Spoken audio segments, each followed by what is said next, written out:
Assalamualaikum warahmatullahi wabarakatuh. Sampurasun. Kali ini admin akan membahas tentang Prabu Sanjaya dan Aki Balagantrang. Namun sebelum admin membahasnya, admin mengucapkan terima kasih atas partisipasinya. Untuk terus mendukung channel ini, jangan lupa like dan subscribe. Terima kasih.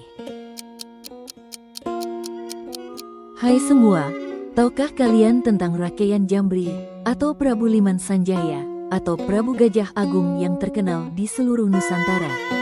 Baiklah, kali ini admin akan membahas tentang 1. Di manakah Prabu Liman Sanjaya berkuasa? 2. Di manakah makam dari Prabu Liman Sanjaya? Untuk menjawabnya mari kita mengacu dua sumber, yaitu pertama naskah carita Parahyangan, kedua literatur tutur masyarakat yang sejalan dan sesuai dengan letak geografis yang diceritakan. 1. Kekuasaan Prabu Liman Sanjaya. Kekuasaan Prabu Liman Sanjaya mungkin akan terkecoh dengan adanya negara Mataram kuno. Tetapi semua akan saling berkaitan jika kita mulai menarik tali paranti yang ada. Menurut fragmen carita Parahyangan, Prabu Liman Sanjaya kekuasaannya mencakup Sunda, Galuh, Mataram. Kemunculan Prabu Liman Sanjaya berawal dari kedatangannya dari wilayah Merapi, Jawa Tengah. Berikut kutipannya naskahnya. Nah, Rahyang Tang Mandi Minyak digantikan oleh Sang Sena. Lamanya memerintah 7 tahun, dikudeta oleh Rahyang Purbasora. Nah, Sang Sena dibuang ke Gunung Merapi, di Anaka Rakeian Jambri. Dewasa mengambil warisaan pusaka, kemudian berkunjung ke Rahyang Tang Kedul, ke Denuh, minta dikukuhkan. Dari kutipan di atas kita mengetahui awal kedatangan Prabu Sanjaya ke Galuh tidak lain adalah untuk meminta pengukuhan atas hak waris kekuasaan Kerajaan Medang di Galuh. Sebab Sang Sena merupakan seorang penguasa Galuh yang dikudeta dan diasingkan ke Merapi, Jawa Tengah. Menurut sumber lain yang beredar, setelah dibuangnya Prabu Sena dan istrinya ke Merapi, membangun sebuah kemandalaan yang akhirnya berubah menjadi sebuah kerajaan Mataram pertama. Kerajaan Mataram diprakarsai oleh Rakeian Jambri. Setelah Rakeian Jambri merasa kuat dalam menyusun kekuatan, barulah pasukannya dikerahkan pergi ke wilayah Galuh melalui jalur selatan menuju Denuh.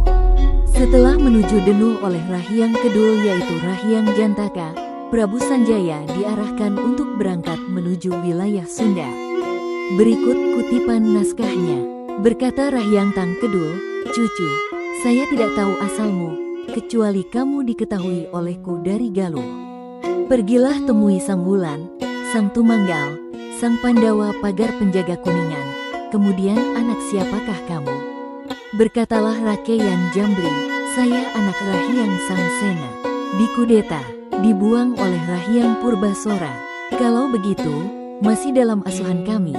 Tetapi jangan paksa sembah perbakti saya, semoga tidak menang perang, kalau kamu memaksa perang ke kami.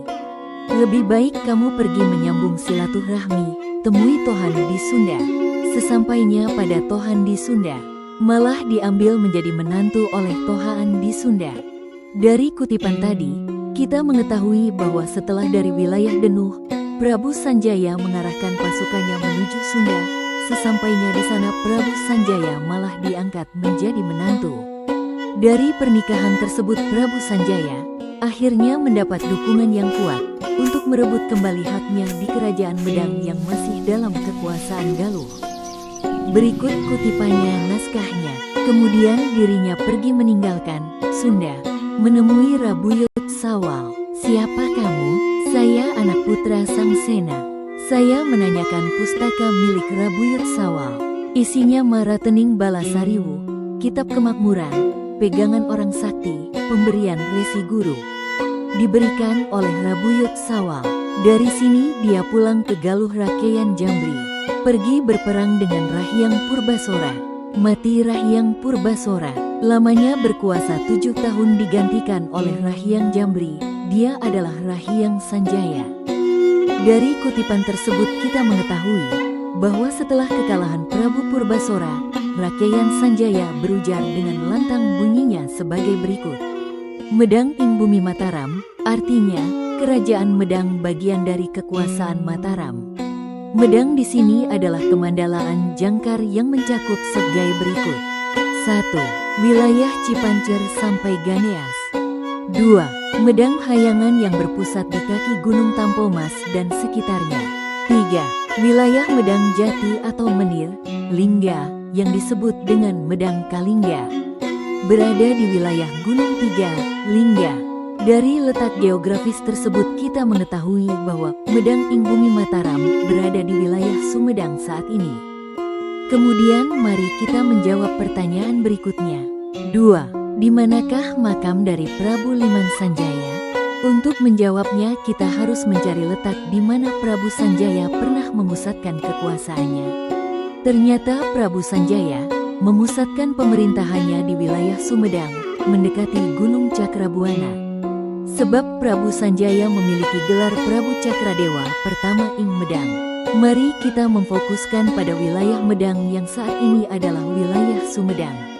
Bisa kita simpulkan bahwa Kerajaan Medang pernah menjadi wilayah yang berdaulat dan luas, yaitu mencakup wilayah Sunda, Galuh, Mataram. Namun pusat pemerintahannya tetap berada di Medang Jati, wilayah Dharmaraja saat ini. Setelah kita mengetahui di mana kekuasaan Sanjaya berada, mari kita mencari cerita literatur tutur pada wilayah tersebut untuk mendukungnya. Ternyata di wilayah Ciumpleng, Desa Cinangsih, Kecamatan Dharmaraja, sekarang masuk ke wilayah Kecamatan Cisitu. Di sana pernah ada cerita lokal yang menceritakan bahwa setelah Prabu Sanjaya turun tahta, Prabu Sanjaya menyepi rasa di pertapaan Gunung Lingga, kemudian turun gunung kembali, dan bergelar ia sebagai Batara Tuntang Buana, serta dipusarakan dia pada wilayah Sirah, Cipaku. Kemudian masyarakat setempat menceritakan bahwa yang dimakamkan di sana adalah Kunyuk Bodas. Kunyuk menggambarkan keserakahan atas kekuasaan, dan Bodas adalah kesucian. Jadi jika diartikan berkuasa dengan kesucian, tempat tersebut dinamakan Mandala Samar. Dalam cerita pewayangan, Sang Prabu Sanjaya digambarkan sebagai Prabu Hanoman. Terakhir, setelah tadi kita membahas Prabu Sanjaya, kita juga tidak bisa lepas dari Patih Kalih atau Patih Pembesar Kerajaan Medang. Lalu siapakah beliau? Beliau adalah Aki Buyut Balagantrang, sang Patih Pembesar yang menemani Prabu Sanjaya dalam penaklukan wilayah-wilayah di Nusantara. Berikut kutipannya. Rahyang Sanjaya berkuasa penuh di Medang. Berkatalah Rahyang Sanjaya sama saudara Aki, kalau begitu mah keluarga, jangan sudahi menasehati saya Aki. Sang Apatih, berujar Sang Apatih, kalau begitu dapat kembali saya menerapkan Sang Hyang Dharma Siksa, jangan tidak mendengar.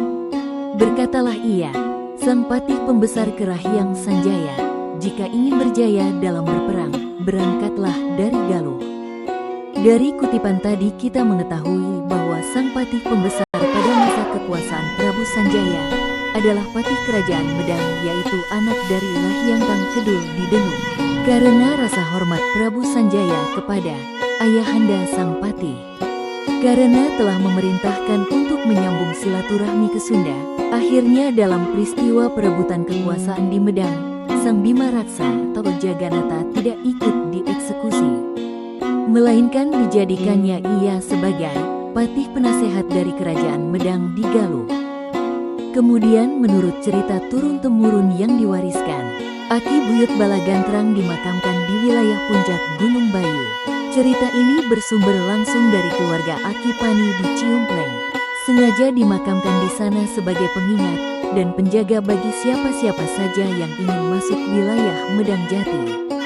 Namun dalam cerita literatur Aki Buyut Balagantrang disebut dengan Buyut Genteng. Sebab jika ada yang bermukim di atas gunung tersebut, jika membakar sesuatu tanpa diberi alas, maka api tersebut tidak menyala, seperti tertiup angin, bayu.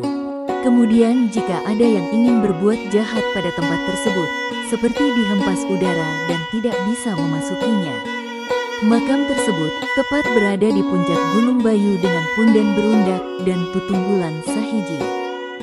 Demikianlah admin sampaikan maaf sebesar-besarnya, karena pada saat itu sejarah tentang Aki Balagantrang dialihkan ke wilayah Cipaku Dharmaraja. Tetapi setelah penelusuran kembali, makam dari Aki Balagantrang atau Sang Uyut Jaganata yang benar berada di wilayah Gunung Bayu saat ini. Tempat tersebut bukan sengaja ditutup oleh pihak keluarga kami, melainkan adanya transisi sejarah pada saat itu dan adanya transmigrasi ke wilayah baru. Mohon maaf kurang lebihnya, saya ucapkan terima kasih.